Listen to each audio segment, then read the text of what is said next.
Là, j'expose avec Odile Fonanache, qui sculpte de l'argile, voilà, qui est mis dans la Manche et qui fait un travail, je trouve, qui a extrêmement bien avec le mouvement. Elle a un travail aussi ésotérique, quelque chose d'un peu interrogatif sur les attitudes, sur les postures, sur les personnages, sur les mouvements du corps. Et je trouve que ça va particulièrement bien avec un travail photo sur le mouvement aussi. Donc voilà, et on fait cette expo commune pendant une semaine et je suis très heureux de pouvoir exposer avec elle. J'avais un ami potier que j'allais voir de temps en temps. Et puis un jour il m'a dit bah, écoute, prends un morceau de tête, puis fais quelque chose avec, parce que ne reste pas tout le temps comme ça. Et en quelques minutes, j'ai réalisé une pièce et j'ai découvert que bon, j'avais peut-être un don pour ça, donc j'ai continué, j'ai progressé. À la base, j'ai une idée de ce que je veux faire. Par exemple, pour les petits cavaliers qui sont devant moi, là, je voulais réaliser un animal assez massif. Au départ, il y a une idée, donc je réalise ça. Mais l'idée se modifie en cours de route selon ce qui se met en place sous les mains, quoi. Et après, bon, j'ai créé les petits personnages dessus. Et il se peut aussi que ça ait un rapport avec une autre sculpture qui vient après ou qui précède.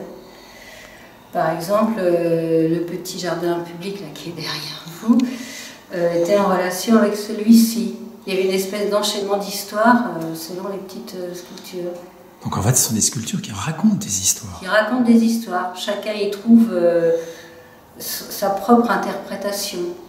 Moi j'ai la mienne et souvent les gens me surprennent parce qu'ils voient les choses complètement différemment. Alors je trouve ça très agréable parce que moi ça fait travailler l'imagination des personnes et elles apprécient selon leur ressenti, quoi. Le pôle Nord parce qu'il n'y a plus de neige, ça fond, ça fond, ça fond.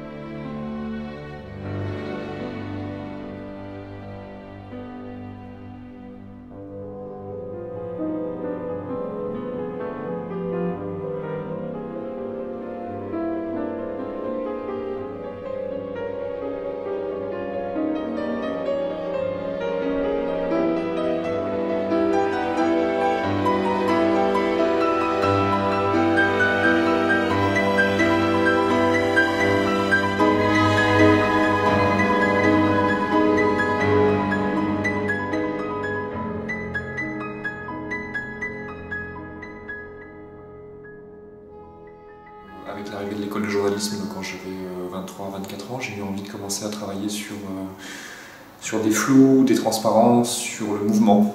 Voilà, c'est quelque chose qui me questionne depuis plusieurs années. Et ce mouvement, je l'ai travaillé en photographie, donc je commençais à travailler sur des villes. Je suis allé à Florence, je suis allé à Istanbul, je suis allé, lors de mes voyages, je travaillais sur les individus qui passent et la trace qu'ils laissent.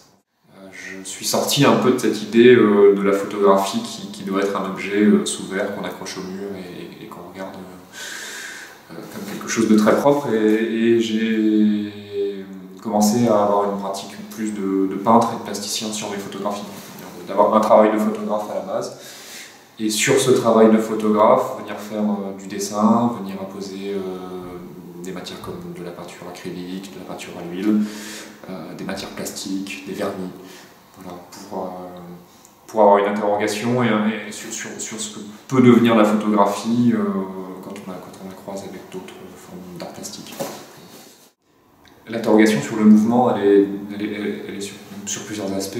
D'abord sur un mouvement au sens technique du terme, c'est-à-dire comment les corps bougent dans leur environnement et comment on laisse tous des traces de nos mouvements et de nos péréginations dans une pièce, dans l'univers, dans le monde. Et pour moi, ça, on peut le capter en photo. Et après, je pense que ce qu'on peut aussi exprimer dans une photographie, dans une peinture ou dans une œuvre plastique, c'est quelque part c'est ce qui ressort de l'âme des gens, finalement. Et on est tous multiples. Quelque part, on passe par des états d'émotion qui sont divers et variés dans une journée, dans une vie. On a plusieurs personnalités, plusieurs façons d'être, et je pense que ça, avec un travail plastique, un travail de peintre, un travail de photographe, on peut essayer de l'exprimer tout simplement. Je pense qu'il n'y a rien de statique dans une photographie. La seule chose qui est statique dans une photographie, c'est le support finalement, c'est le papier sur lequel elle est imprimée. Après, la photographie, elle peut très bien capter du mouvement, de la transparence et tout un tas de choses. Même les émotions, c'est quelque chose qui finalement est vecteur de mouvement sur une photographie. Vous pouvez avoir un portrait totalement statique de quelqu'un et que ce soit extrêmement fort, un portrait qui soit un peu en mouvement finalement. Donc non, je pense que la photographie c'est quelque chose qui justement est un support extrêmement sensible et parfait pour capter le mouvement, les transparences, les flous, la façon dont les corps envahissent l'espace et leur univers. Donc c'est quelque chose moi qui me questionne depuis plusieurs années et j'ai rencontré à Toulouse des plasticiens, des peintres avec qui on a monté un atelier, une résidence d'artistes à la campagne.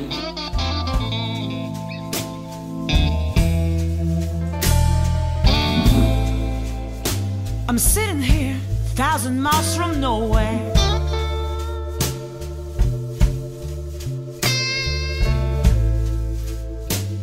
People, I'm in my one room, country little shack.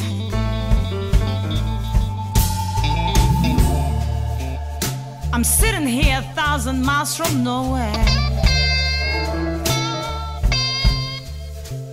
People, I'm right here in my one room, country little shack.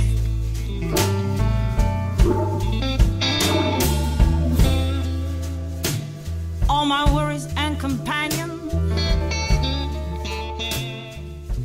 is a old. Un amour du voyage depuis très longtemps, d'abord parce que j'aime la découverte et j'aime voyager.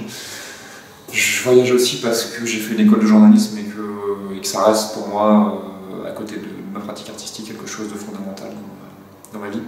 D'aller couvrir c'est peut-être pas le terme, mais d'aller travailler des projets photographiques sur des sujets qui me tiennent à cœur. Je vais effectivement régulièrement en Cisjordanie, je suis allé au Népal, en Mongolie. Travailler sur, pas forcément uniquement la détresse et la pauvreté, c'est des choses qui ne m'intéressent pas uniquement. Enfin, je pense qu'on peut travailler sur des sujets sans être dans une forme d'exhibitionnisme, dire voilà ces gens pauvres, voilà le malheur humain. Mais j'ai une interrogation vis-à-vis de ce qui se passe dans le monde et de mon métier de journaliste et du coup j'essaie de le travailler en photographie. Je pense que la pratique artistique et la pratique journalistique peuvent quelque part se rejoindre. On peut aujourd'hui un reportage photo à l'étranger sur un sujet qui est de l'urbanisme de l'humain en Palestine ou un bidonville en Mongolie peut avoir un parti pris esthétique. Là, on parlait de noir et blanc, de flou, de transparence. Je pense sincèrement que l'une des solutions aujourd'hui pour renouveler le journalisme, en tout cas le photojournalisme, ça peut passer aussi par le choix de parti pris esthétique sur des noirs et blancs, sur des transparences, sur des choses qui apportent un sens supplémentaire, une lecture supplémentaire à un reportage photo.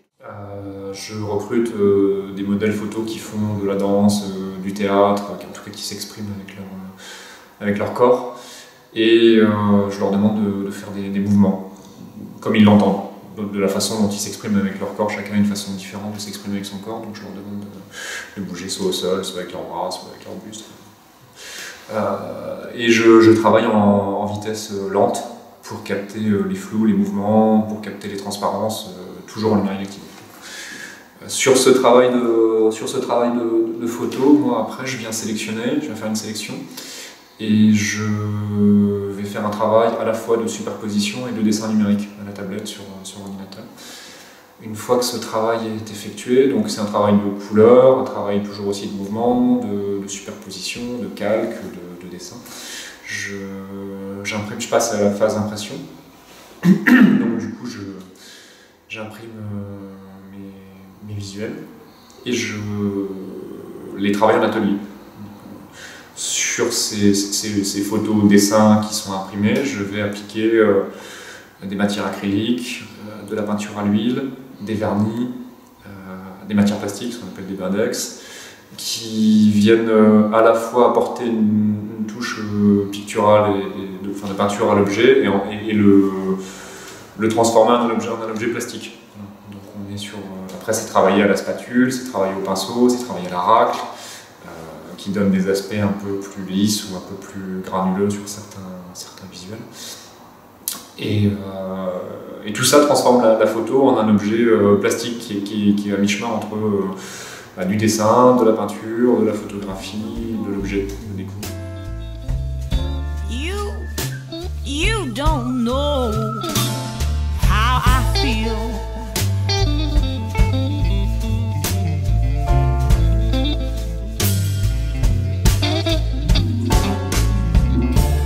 You don't know, baby. You don't know how I feel.